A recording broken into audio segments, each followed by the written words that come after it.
You guys still having a good time? Come on. You guys still having a good time? Birthday party, where you at, birthday party?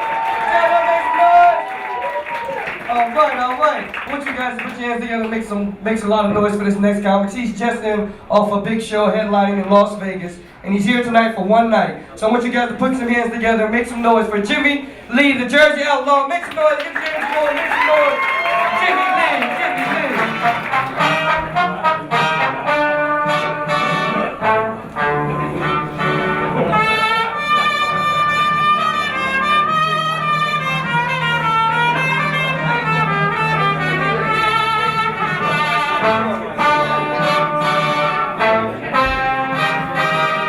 How's everybody doing? Give it up for the Jersey Outlaw. I'm all the way from Las Vegas. And this guy over here just told me he just got out of jail last week for gay walking. But I put this thing down here. How you doing? Good to see you, sir. Back in men's clothes. It's been a while since I've seen you. That's all right if you're gay. I mean, it could happen to you. It could happen to you. But it did happen to you. Listen, I had a threesome last night, and I used both hands. I saw a girl up front with a t-shirt on it said guess. I went up, I said implants.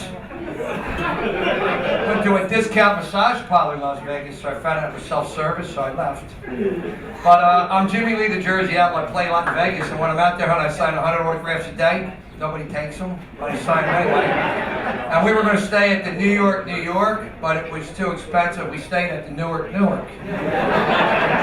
We signed about a week ago a 5-year deal, hon, with Harris Casino in Las Vegas. Not that far, 1 week ago. A 5-year deal. How about that, everybody?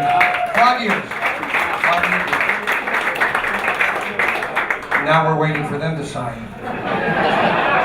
Now my name was out on the marquee. It said Harris Casino presents Jimmy Lee, the Jersey Outlaw. Then a wind gust came in, hon, blew the P off the presents. I looked up an hour later. It said Harris Casino presents Jimmy Lee, the Jersey Outlaw. Right underneath my name on it said Craps in the Lounge. Believe that shit? And I told the entertainment guy to take it down. After the show, a young couple came up to me. They got all excited. They recognized me. They said, Jimmy Lee, just one picture. I said, sure. I couldn't believe it. They handed me the camera. I took their picture. But I went and told my road manager, it's all working out great. And I never wanted to be a big star anyway, so it's all working out good. So career's going great though. Finished my first book and now I'm going to read another one. Now Caesar's Palace loves us. We got a nice letter from them a week ago. It said, we're so glad you're at Harris. Anybody remember the Sands Hotel? We were, sir, one of the last acts to perform there. We were upset when they exploded hotel because we were actually on stage at that time. But anyway, after the show, my wife and my road manager went out for drinks. Joey's Irish. She said to the bartender, I'd like to have an IW. And the bartender said, what's that? He said, Irish whiskey. I'm Italian. I said, I'd like to have the DR. The bartender said, what's that? I said, they go ring. My wife's Asian. She's quiet. She said, I'd like to have the number 13. And the bartender said, what in the hell's that? She said, 7 and 7, stupid. I come from a rough family, so I looked up my family tree last night. 4 dogs were using it. I mean, it's crazy. Now, when I was a kid, I saw my parents on having sex for the first time. It was disgusting. It was the worst video I ever rented. I mean, when I was a kid, they sent me to a child psychiatrist, but the kid didn't help me out at all. And I said to my dad, can I go ice skating out on the lake? He said, wait till it gets warmer. Hey, they didn't go for me as a kid. My bad toys were toasters and radios. They always had me take the family picture. This way I wouldn't be in it. You know what I mean? I mean, as a kid once, they sent my picture to Ripley's Believe It or Not. They sent it back. They couldn't believe it. I don't get any breaks at all. I go fishing, sir. I catch nothing. I go to orgies. I catch everything. Nothing works out. You follow me? You follow me? You follow me? I'll call the cops. I don't even think about it. My crazy uncle, he thought Washington crossed to Delaware because he had a girl in Jersey. I mean, his dying wish was to have me on his lap. He was in the electric chair. My crazy uncle. Listen, pal, if you're waiting for Billy Graham to come in and make your kid walk again, it ain't going to happen. It's a comedy show here. But anyway, I went and got married, and I have 3 kids now, hon, 1 of each. Yeah, I like kids, I just don't like my kids. I told my wife I'm seeing a psychiatrist. She went and told me she's seen a psychiatrist, a chiropractor, and a plumber. And I told her our kids are spoiled. She said a lot of kids smell that way. I mean, she wants to have sex in the back seat of the car. She wants me to drive. And my kids, they go to private school. They won't even tell me where it's at. They told my son about the birds and the bees. He went and told me about my wife and the butcher. He's at that age, he likes girls now. He says, Dad, what do I do if a girl gets fresh? I said, you send her to me. And my daughter, I found out a week ago, she's a lesbian. She went to the mall, she went and got designer Dikeys. Designer Dikeys. I'm not waiting for you. She returned them when the tongues weren't long enough. And she's going back to school now. She's going back to school now. She's going to get her liquor license. I asked her last year, what do you want for Christmas? She said she wants a watch, so I let her. Working live here. And my son, he said, what do you want for Father's Day? I told him I want proof you're my kid. I mean, last week the house was on fire. My wife told the kids, be quiet, you'll wake up Daddy. Ain't that one on? There's no rush. I got picked up by a hooker in Las Vegas about a month ago. I dropped my pants, she dropped her price. I told her to come up to my room. She came up to my room topless, her upper denture fell out. I told her, honey, let's go over the whole 9 yards. She said, let's be more accurate. We'll go for the 1.5 inches. I got her for a hand job. She gave me a manicure. You don't know what a hooker is, honey? Oh, you are a hooker. Must be tough to whistle while you work. Give it up for the Jersey Outlaw. I'm all the way in here from Las Vegas. And I want to tell you, thank you. This is a packed house. I've never played, sir, for a crowd this big. I really haven't. I mean, I could actually just shoot. Next week, I'm going to be at the Olive Garden. You can come see me. How many people are married? There's a clap. You don't have to clap because this guy over here already has it on it, so it's okay. My wife's Asian, and every time I think about her, I actually want to order. When I call her, she's ready in 10 minutes. And when I look, she's done in 2. But anyway, I met her on a blind date, and I said, describe yourself. She said, I'm a beautiful Asian woman, busty, curvy, wearing a sexy black dress. So I said, I got to impress her. So I told her to meet me in my favorite gourmet restaurant. So we met over at Denny's. And when I met her, I said, are you Linda? And she said, are you Jimmy? I said, yes. She said, then I'm not Linda. Now, she told me my Chinese name, sir, last night. Come quick.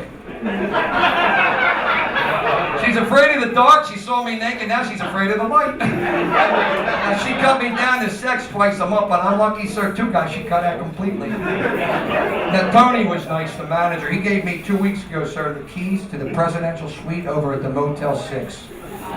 And I went in, there was a round bed, there was a mirror above the bed. It said, objects may appear larger than they actually are. I'm getting ready to make love. This guy came in to work the light. So now I'm making passionate love to my wife, and after 2 minutes and 20 seconds, I said, honey, why are you so quiet? She said, I'm in the bathroom, you idiot. And I said, stay there. She said, why? I said, I'm actually doing better without you. Now, she's a lousy cook. I told her that. I said, if you could cook better, we could fire the chef. She said, if you could make love better, we could fire the chauffeur. And the other night, I came home tired. I told her I want to be on the bottom. I want her to be on the top. You know what she did? She went out and come home with a bunk bed. So I was on the bottom, sir, and she was on the top. I explained it to him. I went and got, even though I went and got a strobe light on, those lights that flash, and now when I make love, it looks like she's moving.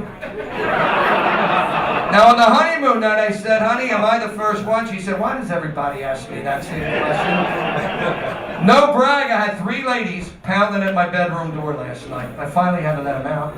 And sir, I married my wife because she was in the rodeo. She was a bull rider. I figured anybody who thought 8 seconds was a long time to be on would be a good wife. But she gave me, I gave her the performance of my life last night. I actually almost woke her up. And she said to me, Jimmy, when you make love, you're a winner. I said, why? She said, because you always finish first. She got mad at me the other night. She said, you went and got drunk and your boss fired you from your job. I said, well, screw him. She said, I did. I got the job back. So, what's your name, son? What's your name? Joe. Joe, you don't have to holler at me, Joe. Come on up here. Give Joe a round of applause. Joe, guess who hangs out in the men's room? All the dicks. Now, come on up here.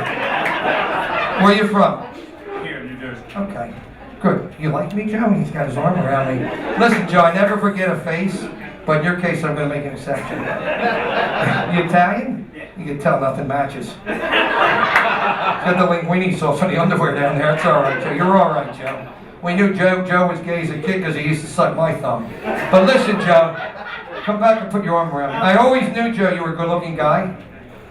But up close, you're gorgeous. I'm married, but my wife's ill. I like you. I actually like you more than I thought I would like you. Listen, Joe, you don't have to worry. I'm not a homosexual. I'm a lesbian. Give it up for Joe. You're all right, Joe. You're all right, Joe. He just got out of jail for gay walking. But anyway, listen. How many people been to Las Vegas, Nevada? I, sir, was 20 years old when I had sex in Las Vegas for the first time. Did anybody ever have that? The room got very quiet. Sir, did you? I'm going to tell you how it happened for me. I was young, frightened, and nervous. I was alone. I tried to be gentle, but it was hard. And then I finally got a grip on myself. And then my Italian dad came in. He said, Jimmy, if you do that too much, you're going to go blind. I said, Pop, I'm over here. And he said, maybe I ought to go to those places where you pay. And he said, you don't want to be doing that. I said, why? He said, if you do that too much, you'll find something unexpected. But I went. I found something unexpected. I saw my father. I want you guys to give me a round of applause. I've turned 50 years old this year. 50 years old. And I want to tell you how you know you're getting older, sir. I got a kidney-shaped pool in my back door with a stone in it. I went to a meeting last week for premature ejaculators, but I left early. Now, my dad's turned 80. And I said to him, Dad, what is a guy 80 years old thinking of that? He said 81. But he went and took his Viagra pill today and has prune juice, and now you don't know if he's coming or going.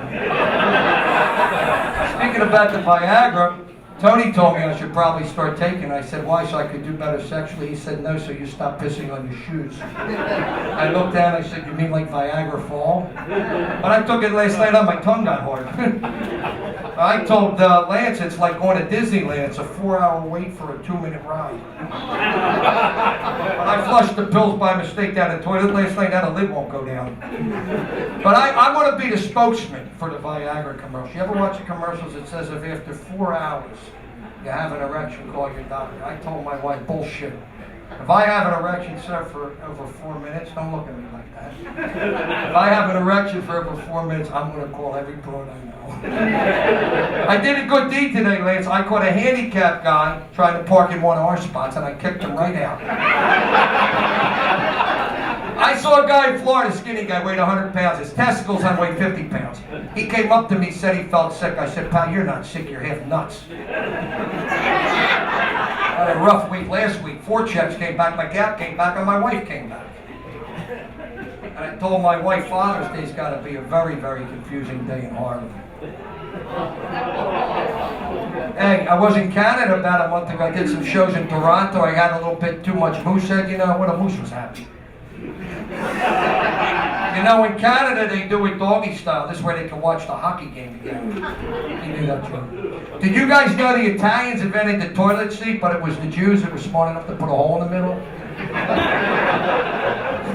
Did you know the Greeks invented sex, but it was the Italians that taught the Greeks to deal with women? So my wife and I were married in a nudist colony, and we were the only ones dressed. And when the priest came in, he said, do you take your wife? Said to my wife, do you take this man to be lawful husband? She looked over, so I saw a guy with a large member. She said, hell no, I want that guy. I looked over. I said, wow. I said, buddy, you could be the best man. It wasn't him.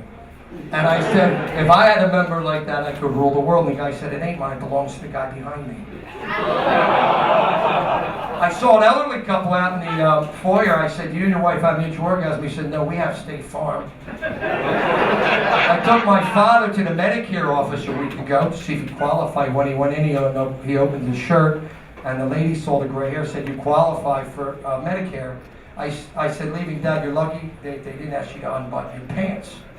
And he said, why? I said, because you couldn't qualify for total disability. If you guys like my show tonight, let me hear you say yeah. Because as I said, I flew all the way in. And, you know, a standing ovation isn't a bad thing. You know, if you guys like my show tonight, let me hear you say yay. Wow. I want to tell you guys why I'm glad I did good tonight. Last week I did a corporate dinner in Atlantic City for 600 people. I bombed so bad that 4 guys got the hell up out of their wheelchairs and walked down. I took a break from comedy about a year ago. I had an illness, sir. Everybody was sick of me. So, if you like my show, I'll be back in Vegas next week at the International House of Pancakes. If you really like my show, my name is Jimmy Lee, the Jersey Outlaw. If you didn't like my show, my name is Mike Adams. Now, Mike, listen, Mike Adams is a great comic. I mean, you ask him, he'll tell you. There's nobody that likes Mike Adams more than Mike Adams. But I want to thank Tony. I'm just kidding around, Mike. I want to thank Tony, the manager here, for having me here tonight, because this place here tonight has transformed me from an unknown comic in New Jersey to virtually an unknown comic in New Jersey. And if anybody asks you, who's Jimmy Lee, the Jersey Outlaw, you tell him he's a comic that flew in from Las Vegas and love you guys, because you were a great crowd, and you made me feel at home. Thanks for having me. Tony, thank you for my time. And Mike, thank you.